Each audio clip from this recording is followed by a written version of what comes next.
پروردگار عالم نے قرآن کریم کے اندر جناب سیدنا ابراہیم علیہ السلام کی گفتگو کو نقل کیا. فرمایا یا ابت لم تعبد ما لا يسمع ولا يبصر. ابا جان ان کی عبادت کیوں کرتے ہو جو دیکھتے نہیں، جو سنتے نہیں، مشکل حل کرنے پر قادر نہیں؟ اور ابا جان اس کا دروازہ کیوں چھوڑتے ہو جس کی شان قرآن بیان کرتے اللہ لا الہ الا هو الحی القیوم لا تاخذہ سنۃ ولا نوم، جسے نہ نیند آتی ہے نہ اونگ آتی ہے. میں نے دل میں بڑے ادب سے پوچھا میرے اللہ کیا وجہ جناب سوتے نہیں، نیند نہیں کرتے؟ جواب ملتا ہے قریشی تجھے کیا میری نیند کے ساتھ؟ اگر میں نیند کر جاتا جناب آدم کی دعائیں کون سنتا؟ اگر میں نیند کر جاتا جناب نوح کو کشتی کے اندر کون دیکھتا؟ اگر میں سو جاتا ابراہیم علیہ السلام کو چیخے کے اندر کون دیکھتا؟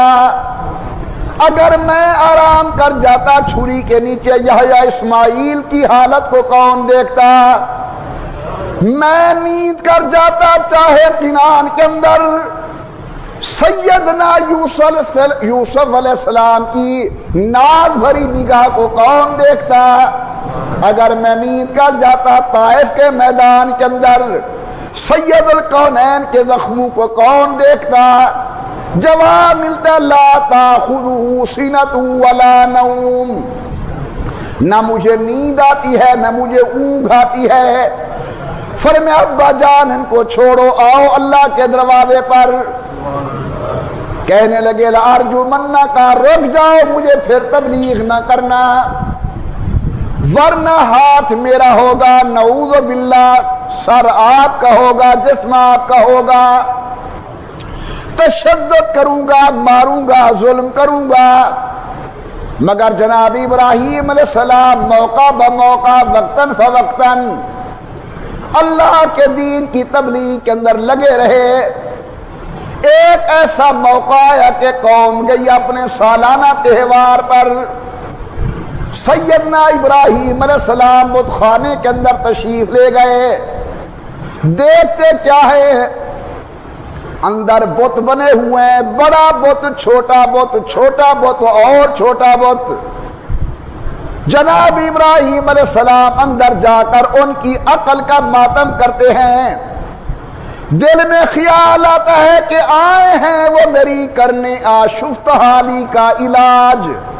ارے بکھرے ہوئے جو اپنے گیسو بنا سکتے نہیں، جو بیچارے ہلنے چلنے کے قابل نہیں، بولنے پر قادر نہیں، یہ کیسے حاجت روائی کریں گے؟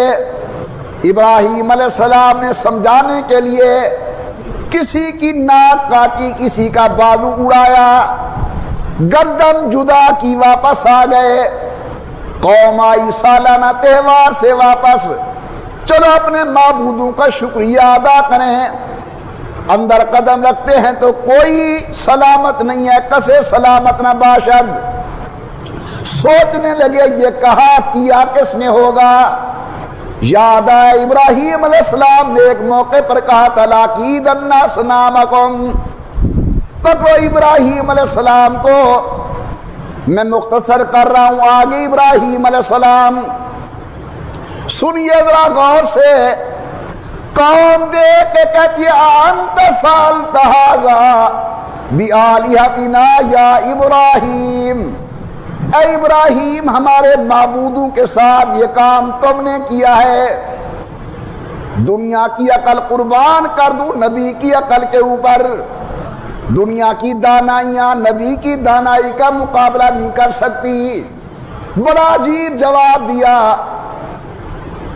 فرمایا یہ بڑا بیٹھے سے پوچھ لو کیوں جھگڑا ہو گیا، لڑائی ہو گئی.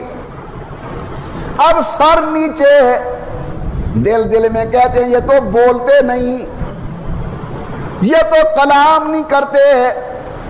اب دوسرا جواب جناب ابراہیم علیہ السلام کا بڑا عجیب، فرمایا او کل والو، ان کی پوجا کرتے ہو جو دیکھنے پر قادر نہیں، اپنی امداد کرنے پر قادر نہیں، اور اس کا دروازہ چھوڑتے ہو جو ہر آن لمحہ امداد بھی کرتا ہے، دیکھتا بھی ہے، سنتا بھی ہے۔ محبت سے بولو، ہر وقت سننے والا کون؟ ہر ایک کو ہر وقت دیکھنے والا کون؟ ہر ایک کی ہر جگہ امداد کرنے والا کون؟ قوم نے کہا آگ جلاؤ، چولہے کے اندر ڈالو ابراہیم کو۔ جل گئی آگ، آگ آسمانوں سے باتیں کر رہی ہے۔ ابراہیم علیہ السلام کنارے پر، ایک نظر آگ کی طرف، دوسری نظر رب ذوالجلال کی طرف، آنکھوں میں میٹھے میٹھے آنسو، اور دیکھ کے کہتے ہیں میرے اللہ کسیرا نہ کشتائم، خونے نہ کر دائم، جرم ہمی کے عاشق روئے تو گشتائم۔ میرا اللہ میرا ذاتی قصور کوئی نہیں، ابھی آگ میں یہ ڈالیں گے محض تیرے نام کی محبت کے اندر، ڈالا جا رہا چیخے کے اندر۔ حافظ ابن کثیر لکھتے ہیں اس وقت جناب ابراہیم کی زبان پر بڑا پیارا جملہ تھا، حسبنا اللہ و نعم الوکیل۔ آپ بھی کہہ دیں حسبنا اللہ و نعم الوکیل۔ ابراہیم علیہ السلام کو ڈالا جا رہا ہے، اللہ میاں کا پیغام پہلے پہنچ گیا، فرمایا یا نار کونی بردا و سلاما علی ابراہیم، خبردار خیال کرنا آگ یہ مجرم نہیں آ رہا، محرم آ رہا ہے، ہمارا رازدان آ رہا ہے، اس کے بال کو بھی تکلیف نہ پہنچے۔ ابراہیم علیہ السلام اندر گئے، جس طرح کسی گلزار اور باغ میں بیٹھے ہوتے ہیں یوں آرام کے ساتھ اندر تشریف فرما ہے۔ قوم دیکھ رہی ہے باہر سے۔